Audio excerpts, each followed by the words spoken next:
Uniquely Kansas City has been made possible by a gift from Miller and Jeanette Nichols, who dedicate this series to Jan Kramer and Henry Moran for their continuing efforts on behalf of the arts in Kansas City.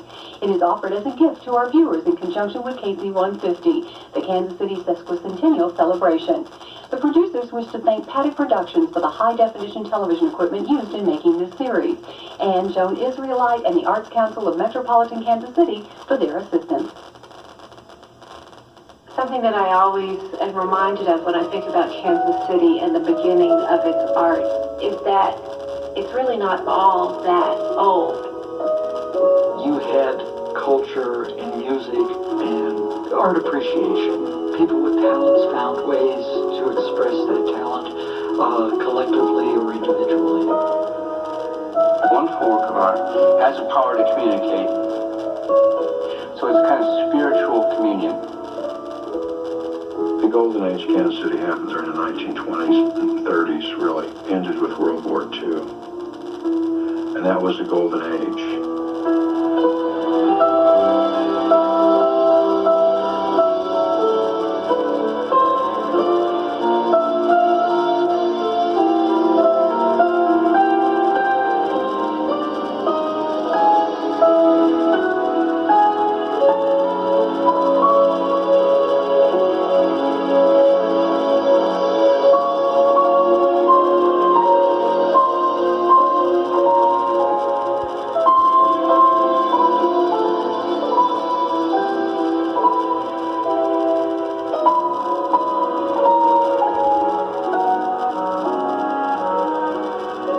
The turn of the century was no less momentous an event in 1900 than it was in 2000, marking a new era full of promise and optimism, and for many, a growing interest in leaving Kansas City's cowtown roots behind.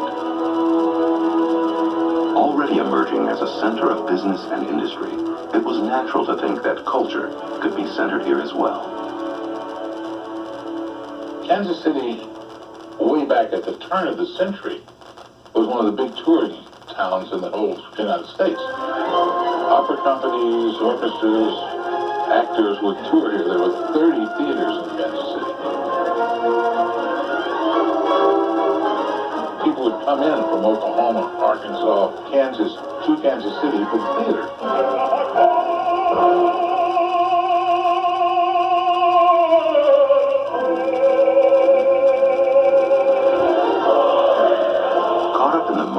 Centennial obsession, the Standard Theater, built originally in 1900, was renamed this century in August 1901. Notorious outlaw Frank James worked for a while as a ticket taker at the Century, which, like Coates and Gillis opera houses, and newer venues in town such as the Warner Grand, and the recently built Willis Wood, presented Shakespearean plays and Wagnerian operas. This highbrow entertainment didn't last long, however, and after a short time, the Century began offering a different sort of entertainment, one with considerably wider appeal. Well, vaudeville's kind of hard to define. It was the popular entertainment of the time. It was comics and all kinds of variety sketches, jugglers, baggy pants comedians, there were trapeze acts in here. You name it. If it was basically for the masses to consume, it was vaudeville. For theaters of the day, fire was the greatest threat of all, taking its toll on a number of them, including the Coates Opera House, which burned to the ground in 1901. Because they were gas-lit, with that much flame to get stage lighting that bright, theaters burned quite a bit, which is why even today they're held to a higher fire code than most places. So this building actually did open with electric. It was never a gas house, which is so unusual for that time. However, electricity wasn't without its own dangers. Faulty wiring caused a major fire in the Century in 1920, destroying both the theater's balconies. But the show must go on. There were 600 people here in the auditorium for a matinee performance when it broke out, and they cleared them out, and before the evening performance threw sawdust on the floor to mop up the water, and they kept going. In 1922, the Schubert family, owners of a large string of theaters acquired the Century. The name was changed to Schubert's, Missouri. But the popularity of Nickelodeons and their moving pictures caused sales to decline. The Schuberts countered. The Schubert family brought in the Marx Brothers. In December of 1923, they weren't Groucho, Harpo, Chico, and Zeppo yet. They were Arthur, Julius, Leonard, and Herbert.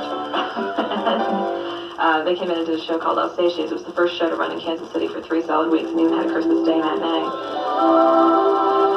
The most dazzling of Kansas City's theaters arrived in 1927. Lowe's Midland. This elegant structure seated over 4,000 patrons, making it outside of New York City the largest theater in the country at the time.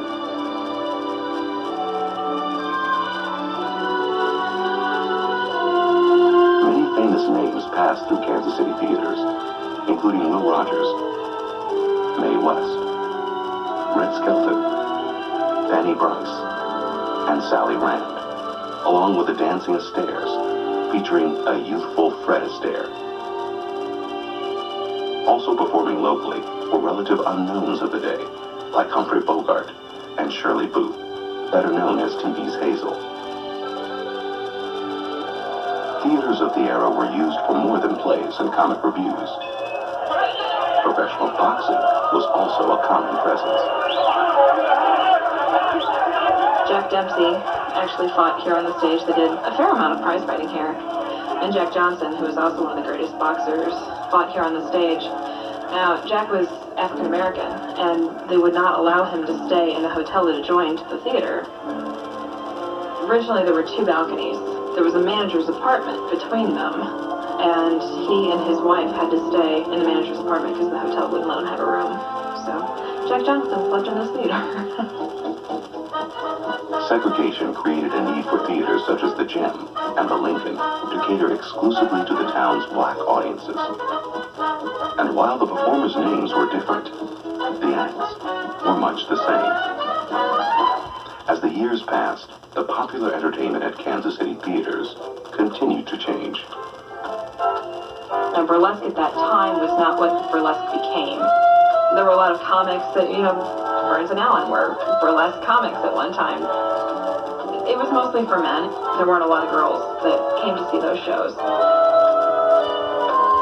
One unique-looking beauty who graced the Missouri stage was dancer Gypsy Rose Lee, whose life inspired the hit musical, Gypsy. By the mid-1930s, competition from movie houses was causing many theaters to close their doors, including Schubert's, Missouri. In 1941, it reopened as the Folly Burlesque, though by then, the word burlesque was starting to have a new connotation. You always have to remember that with burlesque, even at the end of their shows, they still had more on than women do on the beach today. Burlesque was very popular. You've got a lot of soldiers going off to World War II that were making a pit stop in Union Station and just run up to 12th Street because that's where all the girls are.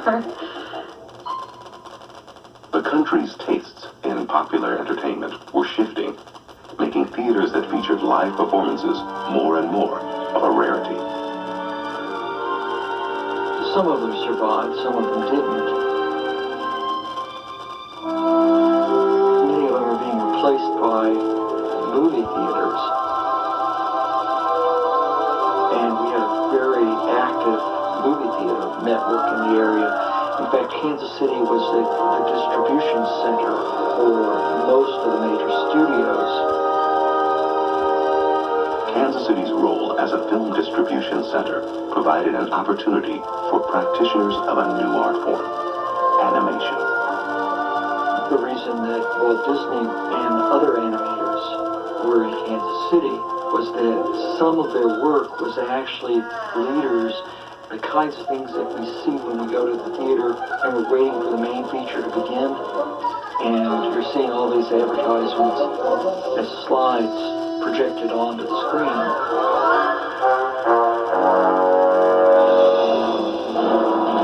The lessons learned by Disney and his young cohorts inside the Lapogram Studios at 31st and Forest went with him to California, and soon captured the imagination of the entire world.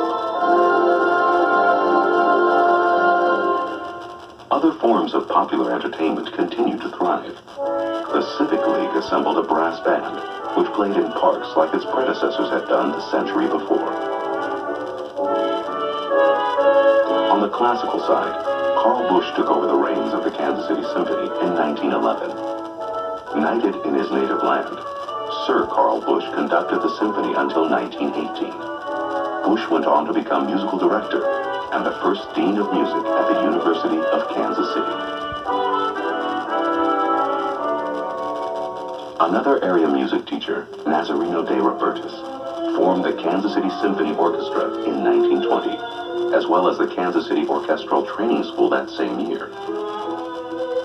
De Robertis also organized the Kansas City Little Symphony, which by 1927 had traveled throughout the western United States, playing in over 350 cities to an audience of nearly 1 million. Another attempt to make classical music viable in Kansas City was Arnold Folpe's experimental symphonic program, formed in 1931. Civic-minded men like these helped keep the spirit of classical music alive as the art form struggled to find its place here.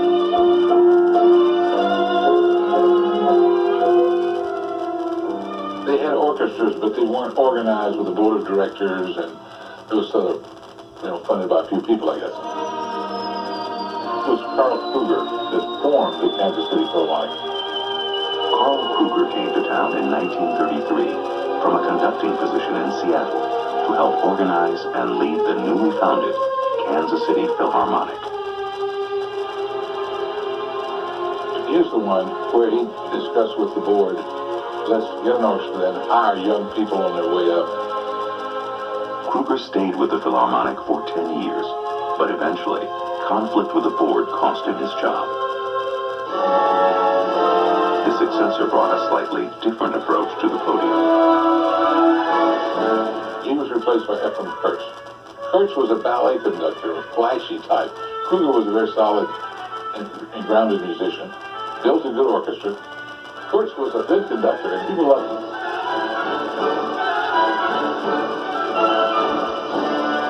The Philharmonic was one place where talented musicians could pursue their craft, enhancing Kansas City's reputation as a musical training ground. Music teachers of many varieties were in fact a common presence in the city, dating back to the turn of the century, when a formal music education facility first arrived on the scene. All of the conservatories found it was a private school, one of the leading conservatories in the country. The Kansas City Music Conservatory was founded in 1906 by John Calvin. Classes in music, elocution, and the dramatic arts were held there, and in conjunction with Otley and Gladys Cranston's Opera School, gave Kansas City a grand opera company as well. The early conservatories dealt with a variety of performance art, including dance and singing and playing musical instruments. All of that was built into the programming. One of the principal players in that was Charles Horner. Charles Horner founded the Horner Institute of Fine Arts in 1914. Perhaps most notable among the students who passed through there was William Dawson. William Dawson followed Major Inclark Smith as music director of the program at Lincoln High School. And of course, he's a very influential composer also. The premiere of his Negro Folk Symphony in 1934 marked Dawson as one of the top American composers of the era. This symphony was notable for its blending of classical European influences with his passion for folk music, and is considered the first African-American symphony ever written.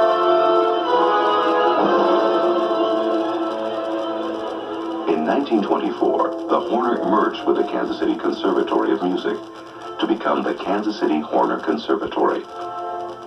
The conservatory under Horner continues as a major training ground for artists, performing artists, particularly for musicians. Horner's departure in 1933 prompted yet another change of names, and in time, in affiliation with the University of Kansas City, to eventually become the Conservatory of Music at UMKC, as it's known today.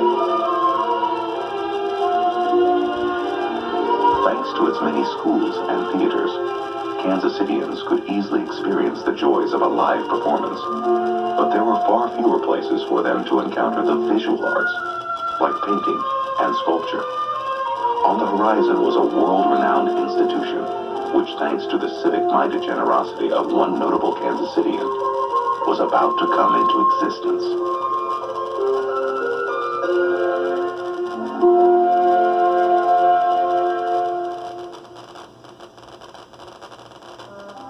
William Rockhill Nelson was the publisher of the Kansas City Star and one of the most powerful figures behind the development of the city's famous parks and boulevard system.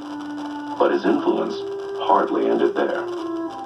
He moved here from Fort Wayne, Indiana, and so he said every city worth its salt had to have an art gallery if it was going to be in the ranks of important American cities. I think he thought that art provided some moral uplift and inspiration as well as pleasure. Nelson had created the Western Gallery of Art in 1897, located in the public library at 9th and Locust.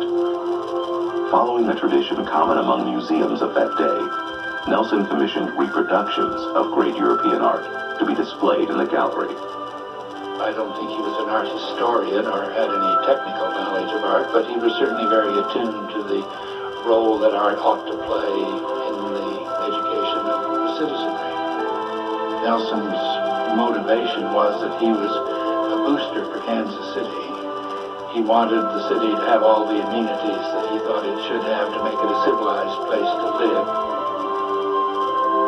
Nelson died in 1915, and his wife followed 6 years later, leaving their estate to their daughter, Laura Nelson Kirkwood. In addition to the estate's sizable monetary value, it also included Nelson's palatial personal residence, Oak Hall, and the surrounding acreage. But Laura Nelson Kirkwood's untimely death in 1927 left her father's nearly $11 million estate largely intact, and led to the formation of the William Rockhill Nelson Trust. Among the original trustees were merchant William Volker and real estate developer J.C. Nichols. The trustee who dominated this institution in its formation, physically and philosophically, really was J.C. Nichols. Of course, the man who's one of the great real estate and development pioneers in the United States. There were other trustees, to be sure, and they certainly deserve a lot of credit for a lot of hard work. But it was Mr. Nichols who dominated pretty much, called the shots. While Nelson was well known in his day, a less visible citizen became the other major contributor in the formation of the city's premier art museum, Mary Atkins. She's a sort of the mystery lady in this whole thing. She came from Kentucky. She was a school teacher. She was very simple and unpretentious. After Mary Atkins' husband James died in 1886, she was left with a substantial estate, but she continued to live a simple and frugal lifestyle. Her only extravagance was travel. And the chief thing she enjoyed was going to the galleries and the museums of Europe.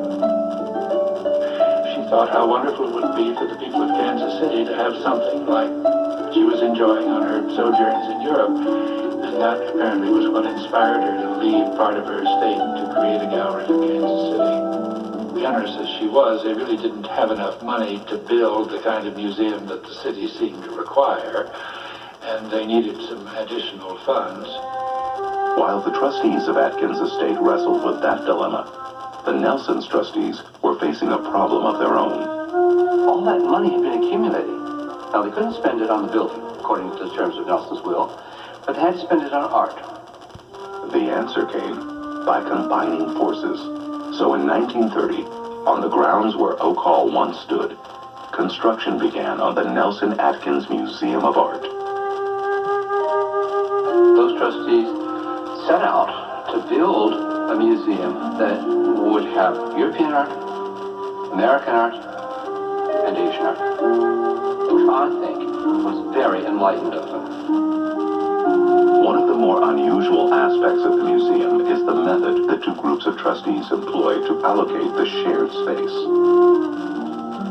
The Atkins Museum is officially everything east of Kirkwood Hall on the ground floor and the first floor, and that represents a quarter of the square feet in the total building, and Mrs. Atkins' money provided about a quarter of the funds to build the building.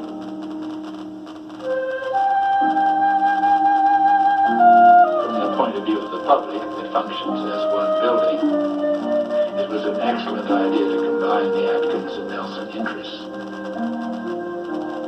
When the museum opened in December 1933, the recently formed Kansas City Philharmonic played its first concert.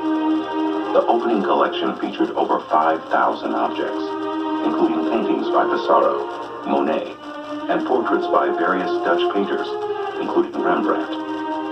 One of America's best-known paintings, Whistler's Mother by James Whistler, was loaned by the Louvre in Paris for the opening. J.C. Nichols gave the principal speech on the occasion. The other trustees spoke, the mayor spoke. It was a big civic event, and then immediately thereafter the museum was thrown open for tours. The grandest area within the new museum was Kirkwood Hall, an immense space featuring towering black marble columns imported from the Pyrenees region of France. Another impressive section was Roselle Court, a multi-storied area with cloisters, open-air atrium, complete with fountains. Even the museum's grounds matched the opulence of the building, with 300 trees, 2,800 evergreens, and over 20,000 additional plants. Within the first 20 days of operation, the museum attracted over 100,000 visitors, and within a year, an additional 250,000 people viewed the wonders within its walls. As successful as the museum's opening was, the trustees were still faced with a problem of monumental proportions. Kirkwood Hall was finished, and all of the gallery spaces in the Atkins wing on the east side of the museum were filled with art.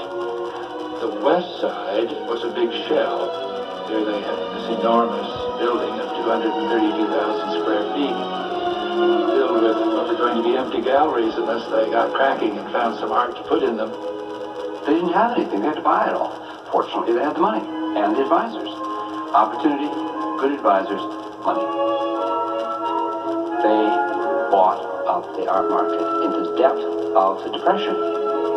So the Nelson had more money to spend on art than any other museum in the nation at the depth of the Depression. See, Colonel Nelson didn't say what sort of art to collect. He only determined what kind of art he didn't want, which was contemporary art. You know that Mr. Nelson provided in his will that we couldn't use his income to buy works of art made by artists who had not been dead at least 30 years. And that's what led to the creation of the Friends of Art the next year in 1934. So the initial purpose of the Friends of Art was to raise money through memberships and spend that money on buying contemporary art, because I think the Friends of Art thought that it was important for students and the public in general to see modern and contemporary art. Under the guidance of the trustees, the museum's first director, Paul Gardner, set out to build an international collection. From the Orient quickly came a wealth of notable pieces, many of them acquired by Lawrence Sigmund. An unlikely hero, Sigmund began as a buyer's assistant, but soon proved he had the golden eye. Sigmund was just a buyer who was also a student, and Sigmund was only 25 years old. By the age of 27, Sigmund had bought for this museum some of the greatest works of Chinese art ever, which is an amazing story. And he bought the temple. It was actually the ceiling for the temple. It's from the 15th century, so let's say 50 years before Columbus, just to kind of place it. And the Guanyin he saw actually in Beijing at a dealer's shop, outdoors, covered with snow. And he said, well, the dealer, well, what's that? And so they got a broom to brush the snow off of this, and it made it just in time for the opening in December of 1933. his purchased have stood the test of time and stood the scrutiny of experts over the decades. The birth and growth of the Nelson was a highly visible point of pride to many Kansas Cityans. But even earlier, another important institution had begun developing, though only those directly involved in the arts were aware of its impact. The Art Institute was founded much earlier, in 1885, so that was an old institution. And that had been the principal, I suppose, visual arts organization. During the early 1900s, the Art Institute had moved in and out of a number of downtown locations, constantly in search of more space for the education and exhibitions it provided. They saw they needed more room, and they were able to lease a house at Armour and Warwick. And they moved there in 1920. It began to broaden into a full-fledged art school. And they had a board. J.C. Nichols was the chairman of the board from 1920 to 27. Nichols played a major hand in fostering and supporting a public call for the presence of art in the city. A founding member of the city's art commission and a board member of many other art organizations, Nichols believed art was critical to the growth of Kansas City into a cultural metropolis. As he had with the creation of the Nelson Atkins, J.C. Nichols played a large part in the next phase of growth of the Art Institute. He arranged for philanthropist Howard Vanderslice to donate the August Meyer estate and its surrounding acreage, located adjacent to the Nelson Gallery site. Nichols also arranged a donation from Mrs. U.S. Epperson to add what came to be known as Epperson Hall to the Art Institute campus, further boosting both its size and stature. It brought artists that were really well known and had a great influence to the culture of the country. Among those famous artists was John Douglas Patrick, whose painting Brutality had won the bronze medal at the Paris Exposition in 1889. Patrick had, for a time, operated his own art school, and among his students was one Daniel McMorris. McMorris worked for the Star and was an illustrator and got some of his early training in food money there. He was certainly a very fine artist. His most important work in Kansas City, the two most important, one was the ceilings at Roselle Court at the Nelson Gallery. But I think his most interesting is the mural at Liberty Memorial. It was a panoramic view, a cyclorama, that was toured throughout Europe, and I believe in the United States somewhat, and it fell into disarray and was eventually brought back to Kansas City. And McMorris pieced it together and created the piece that exists. Kansas City's most famous sculptor, Jorgen Dreyer, also taught at the Art Institute. While his name is nearly forgotten today, his works, which include the huge lionesses at the Kansas City Life Building on Broadway and the mammoth sphinxes at the Scottish Rite Temple near the Paseo, are familiar sights to most Kansas Cityans. And then in 1930s, that was a significant period there, Thomas R. Benton came.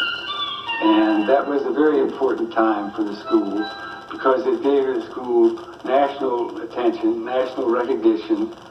Thomas Hart Benton was born in 1889 in nearby Neosho, Missouri. His family was well known in the area for their involvement in law and politics, including his great-uncle, Missouri Senator Thomas Benton. But young Tom's talents lay elsewhere.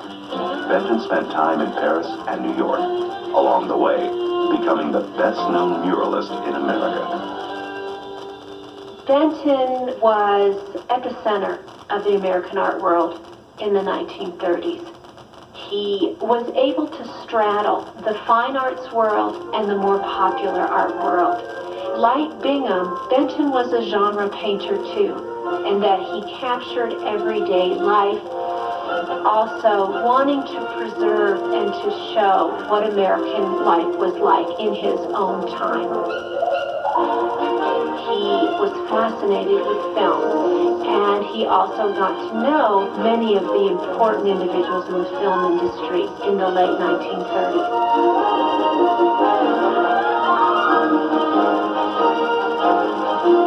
His painting Hollywood is the best record that we have of this brush with Hollywood fame. It's really a compendium of scenes, but it's the equivalent of being on a lot in Hollywood. And it's been said that the woman who is pictured most prominently in the painting is reminiscent of Jean Harlow, who of course was a Kansas City native. Persephone is probably another of one of Benton's best-known images, bringing together again the traditional and the historic with the very contemporary. Persephone was the Greek goddess of spring, whom Pluto, god of the underworld, comes to kidnap. Benton chose to depict this scene not on a mythic landscape, but on the Missouri countryside. It is widely acknowledged that while the model for Persephone was based on a pinup girl of the era, the leering Pluto is more of a portrait of the artist himself. African-American life was something else that intrigued Benton. His image of a minstrel show